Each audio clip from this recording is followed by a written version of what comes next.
So let's start our budgeting section. So first, I want you to think about something. I want you to think about your life goals and define them. So for me, my life goals includes this diagram. This is the diagram that I use mentally when I go throughout my daily life to see if I'm aligning with my values and what I care about and what's important to me. To even have these goals, you have to define what's important to you in the first place. Not what society tells you that's important to you, not what your parents tell you, not what your friends tell you, not what the ad tells you, not what Facebook and Instagram tells you, or YouTube, or even like a brilliant PhD or brilliant psychologist or therapist. Like, okay, they all can inform us and help us, but at the end of the day, you need to know what's important to you.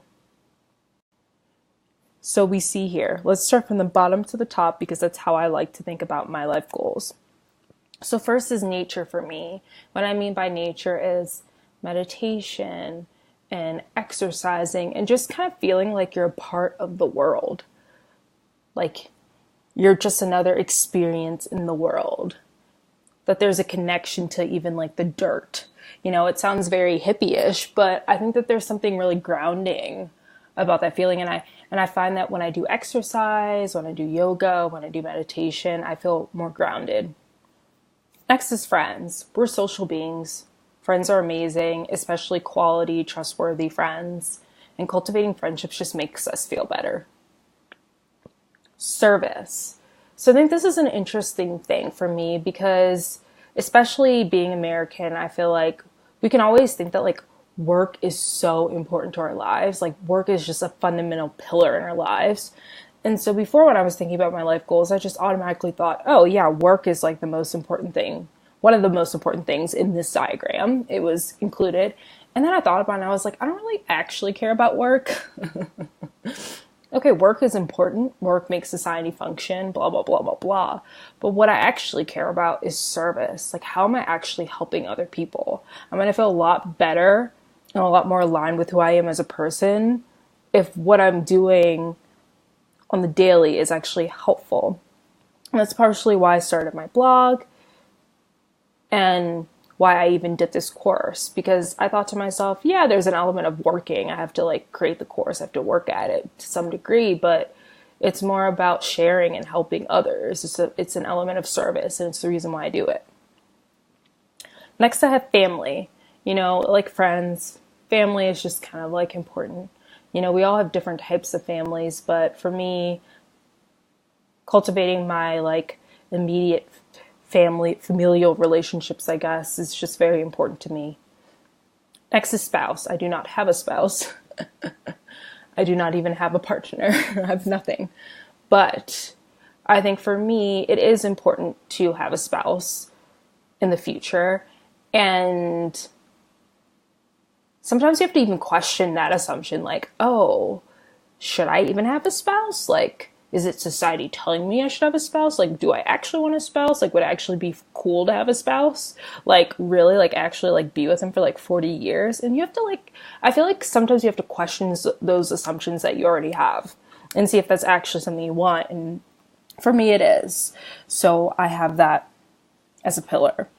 Next is children. I do not have children yet either, but I've always known that it's important for me to have children, I even, want children, even though we're having like a ecological crisis going on right now, and I still want children. So it is definitely an urge for me and something that I deeply, deeply want. So I have that as a pillar to kind of keep in mind that for me, especially too, why the children has to be a pillar even before I have them, is this idea of how can I truly align with my values? How can I stick with these kind of life goals that I've created so that I could be a better person? Or not a better person, but a truer version of myself, a more authentic version of myself when I do have children. Next is poetry. And I've always loved poetry. I just always like writing it, reading it, being immersed in it, listening to it. So it's interesting because it's like one of those things where it's like normally I wouldn't think of kind of something like that as like a pillar of your life. But when I thought about it, I was like, yeah, no, if I could just like, not do anything else in the world and just like, if you could like just have everything you ever wanted, you could just sit at home and like have all your friends and blah, blah, blah. And you didn't have to like work or do anything apart from your service they have to do. I would, sit and probably read and write poetry. So it's very important to me that like I write a book of poetry eventually and that I work hard at it, because it's a love. You could call it a passion, but it's just really deeply for me who I think I am, a poet. So next is hygge. Probably pronounced it wrong. Hygge is like a Danish word, and it kind of like refers to like those like little pleasures of life. So I just had like hot chocolate and my chocolate banana pumpkin bread that I made.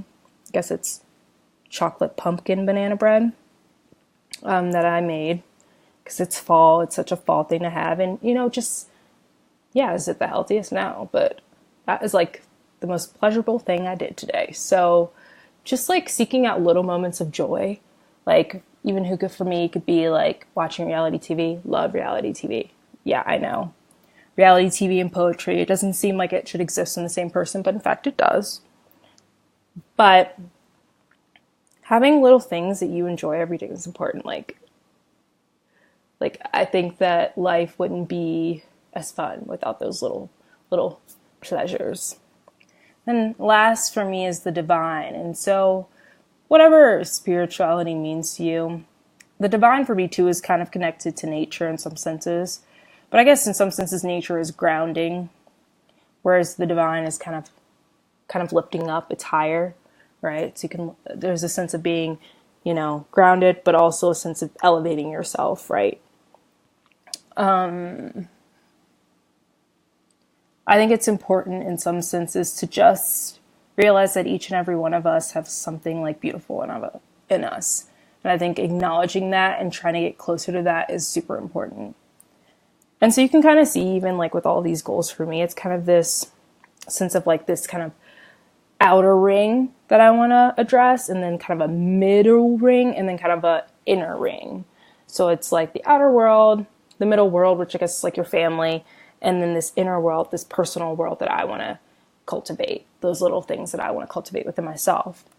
And the reason that I'm going through these life goals is because, when we had the net worth section, it's like, it seems like, oh, it's personal finance. We need to have the highest net worth ever. That's so important. We're comparing ourselves to other people and like in our age group and how much they have. But like, take a step back.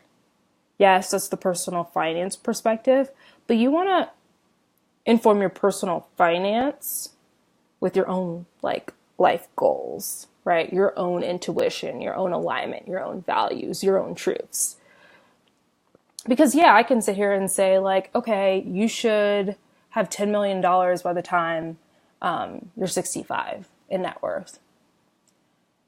But whoa.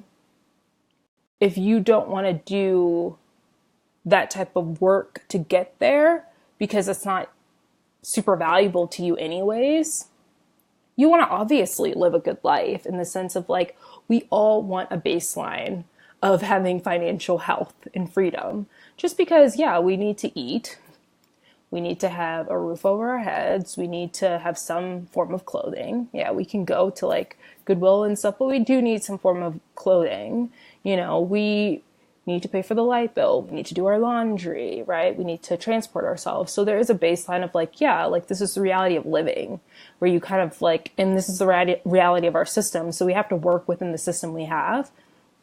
But that doesn't mean you need to be anything that you're not, right?